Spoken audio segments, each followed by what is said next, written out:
Thank you, everybody, so much for being here.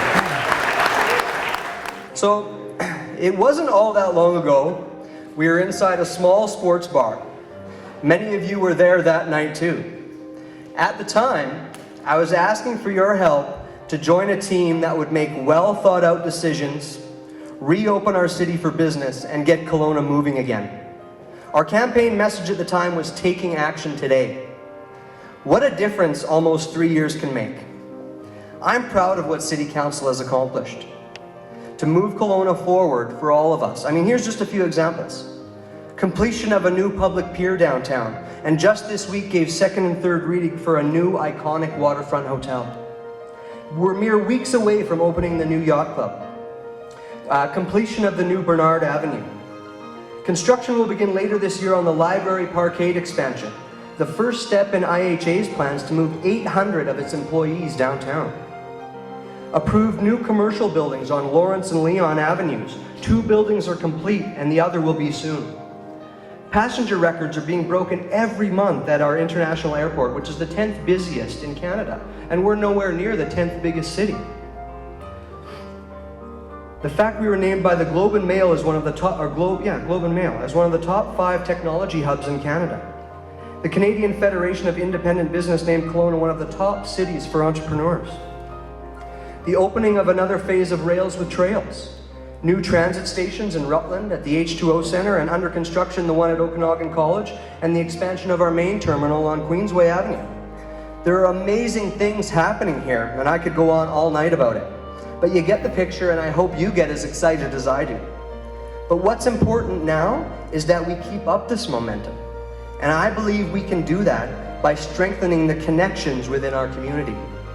Before I talk a little bit about the future of our city, I want to thank you all for allowing me this opportunity to shape this place the Basran family has called home for over a century. This has been a dream come true for me. I love absolutely everything about local decision making. It's that simple.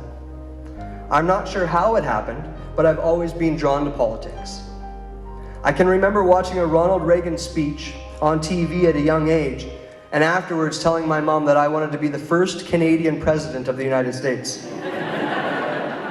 Perhaps it was all the time I spent as a kid with my grandfather, who often talked politics and was always involved in supporting campaigns of candidates he believed in. Or perhaps it's just in my DNA. My great-uncle Jonder passed away earlier this year, and I learned that he was the first Indo-Canadian ever elected as mayor in Canada, when he won the seat in Lillooet, British Columbia in the late 1960s. I'd like to follow in those footsteps. Or maybe my hockey buddy Stevie V, and I know some of you know Stevie V and you might cringe when I have to say this, but maybe he has the best explanation as to why I do what I do. It made perfect sense to him why I was running for office. He says, "Colin, you were made for this." I was like, "Oh yeah, why is that, Stevie?" Because politics is show business for ugly people. Thank you, Stevie. But on a more serious note, if you were with us just over a month ago where I formally announced I'd be running for mayor, you would have heard me talk a lot about connection. It is something that is very important to me. If I could point to the most important attribute of my personality, even before I entered my political life, it would have to be connecting. I always ask myself one question: how can I make any situation better by connecting the right people, the right ideas, and the right experiences? You see, I believe that we can build a better future by engaging the collective wisdom of our community. All of us have something to offer. With the right vision and energy, we can create new platforms or empower existing ones that will invite greater civic participation. That's why I prefer to be known as a local connector and not a politician. So how can we make Kelowna the thriving, engaging, and inspiring community we all want to live in? It starts with a connected economy. A connected economy will instill confidence in local businesses to grow and thrive, which as a result will connect you, your children, your grandchildren to fulfilling careers. It's not enough to sit back and think that people will want to do business here just because Kelowna is a great place.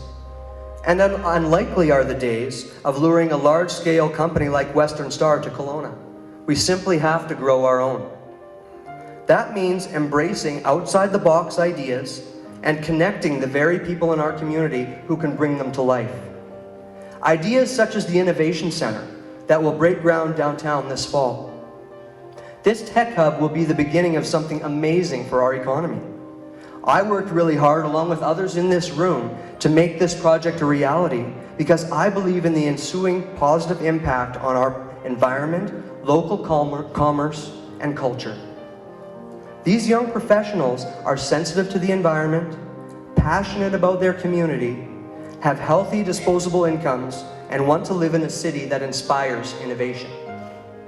And while some could blame technology for the possible demise of libraries, this project will actually breathe new life into what might be one of Kelowna's most architecturally stunning buildings. A strong, connected economy will also benefit from having a connected community. I want you to think about our culture of development. At its current state, it is very costly to run services like sewer, water, transit, and protective services to the outskirts of our community.